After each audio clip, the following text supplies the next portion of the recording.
Así que decir, yo he puesto mi nombre en él, es decir, él tiene mi propia o mi misma personalidad y esencia y atributos. Por eso él eh, perdona o no perdona. Si no te guías, si no obedeces a mis mandamientos, él no lo perdonará. Él no lo perdonará.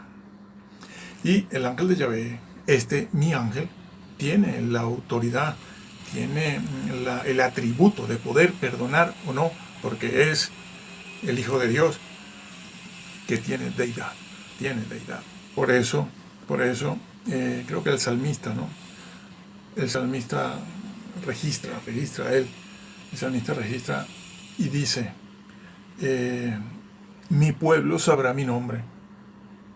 ¿Se refiere a que sabrá que se llama Yahvé? No, mi pueblo conocerá mi esencia, mi naturaleza, mi personalidad, mis atributos. Conocer mi nombre es conocer eso. Quien no conoce eso, los atributos, la esencia de Dios, no conoce a Dios. Conoce cómo se llama, un título para llamarlo. Juan, José, Juanito, Pérez, Yahvé, Dios, Jesús, pero no conoce el nombre, no conoce sus atributos, no conoce nada. Es decir, no saben cómo Dios es, que es lo que sucede hoy en día con la mayoría de los cristianos en general y de esta moderna cristiandad que se ha formado en los últimos 20, 25 años. Porque sus pastores les han dicho, yo lo he escuchado varias veces, he estado presente. Cuando he escuchado en los bancos, he estado en los bancos sentado como cualquier miembro de iglesia y dicen, Dios no puede ser conocido. Dios no se puede conocer porque es tan grande. Señores, Dios mío, lo que de Dios no se puede conocer no está registrado en la Biblia, no está.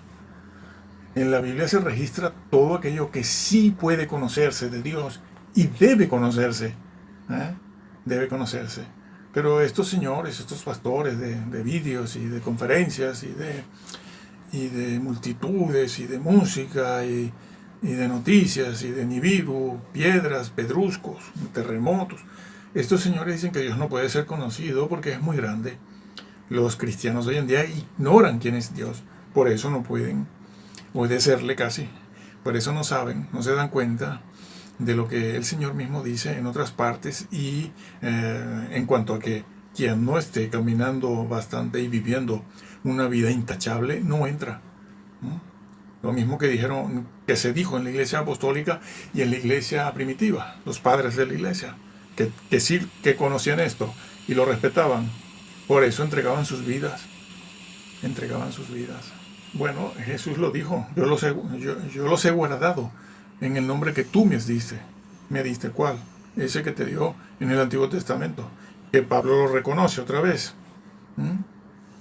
Bueno, quizás así lo registra el texto bizantino, aparece en griego, y así lo registra también la Pechita, que es un documento 100% válido, y así está en los documentos alejandrinos, los llamados documentos alejandrinos, los llamamos así, pero no solo los del siglo IV, también la Pechita y el texto bizantino, y así lo hacen versiones modernas como creo que la Biblia de las Américas, la Biblia de las Américas, no sé si la latinoamericana, la Pechita y otras versiones muy modernas que han salido ahora, también lo registran así, el nombre que tú me diste a mí.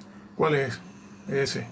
Es decir, el nombre Yahvé, de allí que a veces yo haya dicho Yahvé Jesús, y no estamos errados, es lo bíblico. El Señor dijo a mi Señor, Yahvé dijo a mi Adón o Adoni, es lo mismo, exactamente. Bueno, pues eso nos dice a nosotros que ciertamente Dios vive o Dios existe en una triunidad, una misma esencia y tres personas, un solo Dios, porque es una deidad, una misma esencia de los tres. Bueno, sí, es una terrible herejía que es nueva prácticamente, ¿no? A partir de mediados del siglo XIX. Antes no se conocía eso. Creo que fue Tertuliano quien dijo en el siglo entre siglo II y comienzos del 3, quien dijo que Jesús, el Hijo de Dios, de arcángel nada. Ya, pero ese tema quedó en el olvido. Nadie se ha ocupado de estar diciendo que Dios es un querubín, Jesús es un querubín, o un querubín o un serafín. Nadie se ha encargado de eso hasta mediados del siglo XIX, cuando dijeron que era el arcángel Miguel, ¿no? Ese es un tema bastante espinoso para quienes han creado esta doctrina. ¿Por qué? ¿Por qué? Porque un arcángel no puede redimir. Y Jesús no es una mezcla de deidad con naturaleza angelical. ¿No? Una mezcla, eso no existe. Un ángel tiene naturaleza espiritual. Tiene una naturaleza espiritual angelical, pero no tiene deidad. Los ángeles no tienen deidad. Y un arcángel es un ángel con una jerarquía determinada. Esa palabra, ese prefijo, arc, significa jefe de ángeles, son jefes de ángeles. Arcángel, ángel jefe, Miguel, el arcángel Miguel el jefe de ángeles. Pero un ángel lo que tiene es naturaleza angelical, no tiene deidad, ni existe tampoco un ser con mezcla de deidad y naturaleza angelical. Eso lo han inventado. Y sepan que quienes inventaron esto y quienes siguen a estas personas que enseñan esto en su doctrina oficial, no entran, no piensen que eso no importa. Bueno, eso es una creencia moderna, ¿no? Eso de decir no importa total. Yo creo, no, eso es nuevo también, esa manera de ver la fe es completamente nueva. No entran, ¿por qué? Porque siempre se ha sabido, es bíblico, que si tú tuerces la doctrina, también te pierdes, ¿no? Como cuando el apóstol Pablo dijo, allá en 1 Corintios 15, les decía a los cristianos que negaban la propia futura resurrección, y eran cristianos, estaban en la iglesia de Corintios, creían en Jesús como el Salvador, sí, y todo lo demás, muy bien, pero había un problema. En realidad tenían varios problemas, y uno de ellos es que no podían creer en la propia resurrección futura, porque ellos decían que la resurrección ya había acontecido, ya se había realizado, por lo tanto no habrá ninguna. Pablo les dice, no entran, vuestra fe es falsa, es vana, sois dignos de toda conmiseración, son peores que los que nunca han creído. Sí, claro, has torcido la fe. Ese tema está repartido por todo el Nuevo Testamento.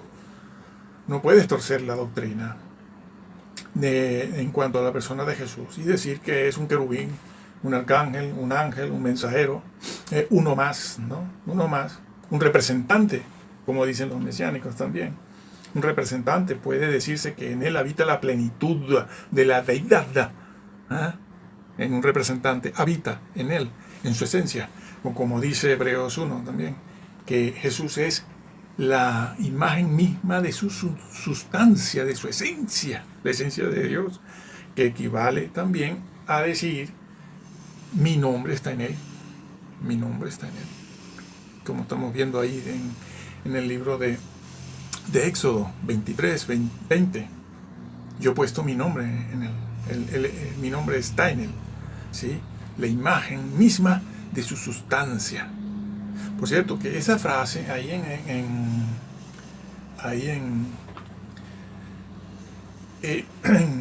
Éxodo 23, esa palabra, búsquenla. Bueno, en el blog está, entrañas. Entrañas. Él es mi entraña, o mis entrañas. Sí, el ángel ese ángel que yo envío delante de ti, Moisés, es mis entrañas. Para decir, él es yo mismo, sale de mí. Y eso coincide con algo más. ¿Dónde? ¿Dónde está? ¿Dónde está esa misma idea en el Nuevo Testamento? En Juan 1:18. Él habita en el seno del Padre, como el bebé de 4, 6, 9 meses habita en el seno de la madre, en su vientre. La idea es esa, ¿eh? La idea es esa. Jesús está en el seno del Padre. Como dice Éxodo 23, yo he puesto en él mi nombre. Él está en mis entrañas, sale de mis entrañas. Mi hijo eres tú, yo te he engendrado hoy. Engendrado, no creado. No lo confundan, no es creado. Es engendrado eternamente. Jesús es el Hijo de Dios, el Adón, el Yahvé. Jesús es eterno. Es eterno porque siempre ha estado engendrado en el seno del Padre. Eso coincide, eso es una evidencia interna que refuerza lo que Juan ha dicho en ese mismo capítulo 1, en el versículo 1, cuando dice, en el principio era el verbo y el verbo estaba cara a cara con Dios, o sea, de igual a igual. Pero es que eso de igual a igual también no solo lo dice Juan, es que lo dijo Pablo. ¿Por qué castigan tanto a Pablo? ¿Por qué lo llaman Pinocho? A ver, no ha dicho ninguna mentira. Pablo lo dijo en Filipenses 2.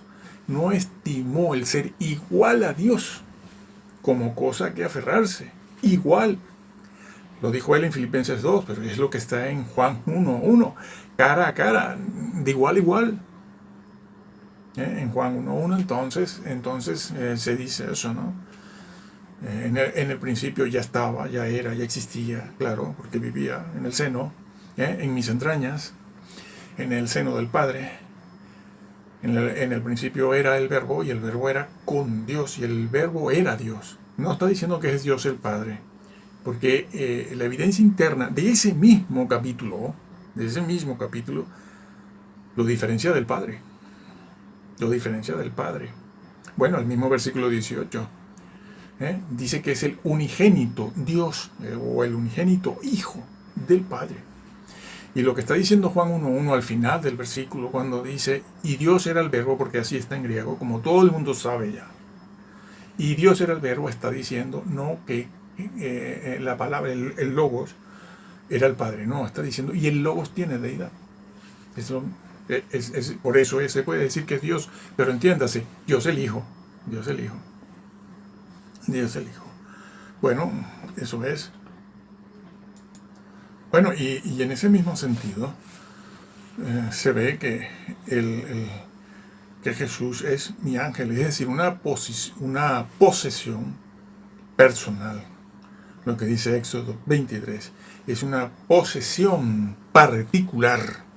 Los arcángeles, ángeles, querubines, etcétera, no son engendrados, sino que salen de la mano de Dios, son creación, no son engendrados.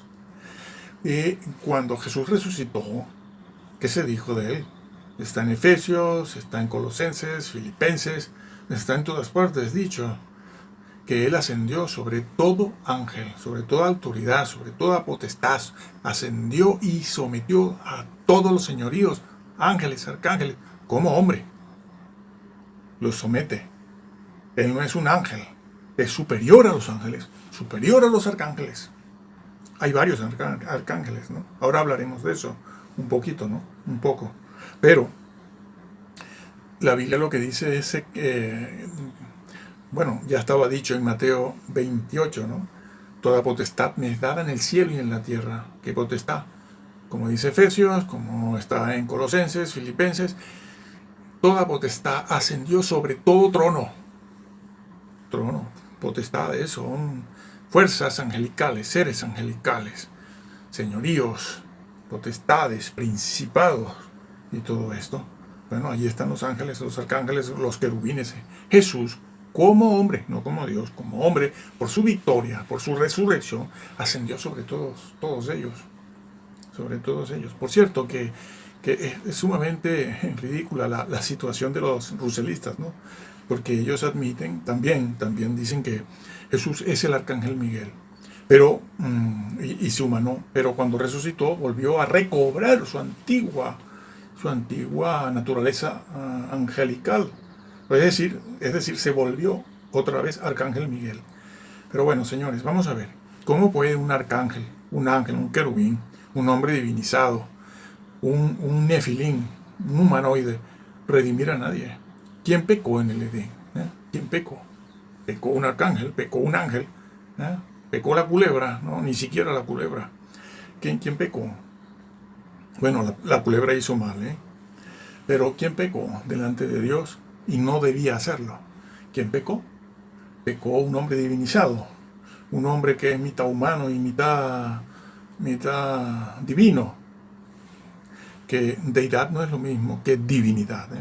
Bueno, ¿quién pecó? Un hombre. ¿Y quién puede redimir entonces? ¿Sobre quién cayó la sentencia? La sentencia de pena de muerte eterna recayó sobre un hombre. ¿Y quién tiene que pagar? Pues un hombre. ¿Y dónde está ese hombre que paga por eso? Hombre, Jesús de Nazaret es verdadero hombre y verdadero Dios. Otra persona no puede pagar. Otro ser de otra naturaleza no puede cargar con una culpa que no le corresponde. No puede redimir a nadie. No puede redimir a nadie. En el Edén pecó y cayó un hombre. Y ha de redimir un hombre perfecto. No un arcángel. Ni un semidios, ni un humanoide. Un hombre. Por eso Jesús se asumió naturaleza humana. Esa palabra asumir no significa poseer. No es que Jesús poseyó y posee o tiene. Como los demonios que se apoderan o se posesionan de una persona y la poseen, ¿no? Un demonio puede hacerlo. Un endemoniado, un ser humano puede estar endemoniado porque tiene un demonio. Sí, pero la naturaleza humana no pertenece al demonio. Ni al demonio le pertenece la naturaleza humana, ni la naturaleza humana a ella le pertenece el demonio, ¿no? Jesús no poseyó una naturaleza humana. No nació Jesús y entonces vino el Hijo de Dios y se metió dentro. Nada de eso. Eso es una herejía tremenda. Entonces Jesús no es verdadero hombre. No. Cuando concibió María, concibió allí dentro, en su vientre, concibió al Hijo mismo.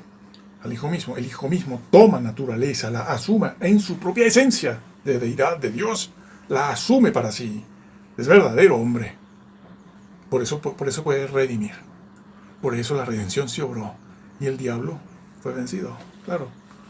Porque un hombre dijo, sí se puede. Sí se puede. Por eso el Señor dijo, confiad, yo he vencido. Bueno, pues eso, así, aparte de que los ángeles no tienen la santidad ni la perfección absoluta necesaria para redimir. No la tienen. Quien tenía que redimir era un ser perfecto, completamente santo. No santo como un gran profeta, como Elías o Isaías. No es esa la santidad de Dios, ni la que Él requería de un mediador. Esa santidad, pues es una santidad que los hombres o los profetas o los grandes hombres como Moisés o el mismo Bautista tienen o tenemos en algún grado, mayor o menor. Pero la santidad de Jesús era absoluta. Y por eso Él dijo, quien de vosotros me redarguye de pecado. Hacía falta esa santidad. Los ángeles no la tienen. ¿Cómo que la tienen? No la tienen. ¿O es que los ángeles no cayeron? Cayeron. ¿Por qué cayeron? Porque no son inmutables. Y su santidad no es absoluta. Se dice en el libro de Job que Dios puede hallar necedad en sus espíritus, en sus ministros, en sus ángeles. Claro. ¿Por qué? Bueno, porque Dios es Dios. Dios es Dios. Y los ángeles, por muy elevados que sean, lo que tienen es un grado de santidad, un grado limitado que pueden guardar o pueden violentar. De hecho, violentaron. Y no solo una vez. Y ángeles de muy alto nivel. Bueno, parece que el querubín alado era algo así como el querubín protector, sí. Era algo así como la mano derecha del Señor. Pero allí mismo estuvo la traición. Jesús, no, hombre, bueno, no, a Dios no lo puede tentar nadie. A Dios no lo puede tentar nadie, absolutamente nadie. La prueba, bueno, el diablo lo tentó con todas sus fuerzas en el desierto de la tentación y no se pudo hacer nada. El diablo no pudo, no lo tentó de todas las formas y maneras y trató siempre de hacerlo y le causó un dolor que en otros vídeos lo hemos dicho, un sufrimiento físico aparte del mental, espiritual, le causó un dolor físico que nadie en esta tierra todavía ha pasado. Y el Señor lo aguantó, no cedió, no cayó en ninguna provocación ni tentación. Dios puede ser tentado, no puede ser tentado, no puede ser tentado. Hay una herejía corriendo por ahí, y es lamentable porque las personas que están haciendo esto además van cobrando dinero a través de todas estas agencias bancarias que hay por internet. Sí, sí, claro, por supuesto, es una manera de desglorificar al Señor. El Señor cuando dijo, ¿quién de vosotros me redarguya de pecado? Estaba simplemente diciendo lo mismo que se le dijo a María, el santo ser que nacerá. Allí se usa el vocablo ser. Véanlo en el original. ¿A qué se refiere ser? El santo ser. Allí la palabra santo no se refiere otra vez a... no trae el concepto de santidad que se le da a un profeta, ¿no? O a Moisés, por ejemplo. Repito otra vez. No, santo es la santidad de Dios, que es la santidad absoluta. Absoluta. Que su nombre es santo, no amor. Su nombre es santo. Y habita en santidad, dice Isaías. Él habita en santidad y se llama santo, con mayúscula.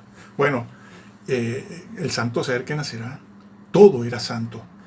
El Señor, cuando dijo, ¿quién de vosotros me redarguye de pecado?, estaba refiriéndose a que Él no había cometido, ni cometería, ni cometió, ni puede cometer un pecado de omisión o de comisión. Pero es que tampoco lo cometió de inclinación, ni de intención. Era un ser completamente libre, completamente santo, una santidad, la santidad de Dios la tenía Él. ¿Por qué? Porque Él tenía deidad. Su persona era deidad, Pero claro, algunos han dicho que para que entonces, si eso es así, como dice la Biblia, entonces él nunca podía ser tentado. ¿Por qué? Porque dentro de su ser, en su persona, en su naturaleza, no existía una disposición hacia el pecado. Y entonces enseñan, recientemente han colgado un vídeo por el que piden dinero además, han colgado un vídeo donde dicen, no, él sí tenía una naturaleza en la carne, dicen, en la carne, para que pudiera hacer o experimentar de manera real las tentaciones. Está equivocada esta persona, ¿no? Hay un montón, como dice y esto que, como dice Pablo en el libro, en segunda de Timoteo, que le dice, se amontonarán maestros. Bueno, se están amontonando maestros que van leyendo libros, blog por aquí, blog por allá, buscando opiniones, pareceres. Después forman ellos mismos su doctrina y la lanzan. Pero eso es un error decir eso. Desglorifica al Señor. Ponerlo a Él en la carne como a cualquier otro humano. Entonces, no sería cierto aquello de el santo ser que nacerá. No. Eso sí es cierto. Y se los voy a explicar. Esta persona que va poniendo cientos de vídeos diciendo barbaridades, apela a que Jesús tenía que tener una naturaleza humana exactamente igual a la nuestra, inclinada al mal, aunque no haya pecado, pero inclinada al mal, para que pudiera experimentar las verdaderas tentaciones del diablo y de la sociedad y del mundo y de la vida. Un error tremendo. Porque si no, entonces no era tentable. Un momento. Satanás fue creado malo. Fue creado con una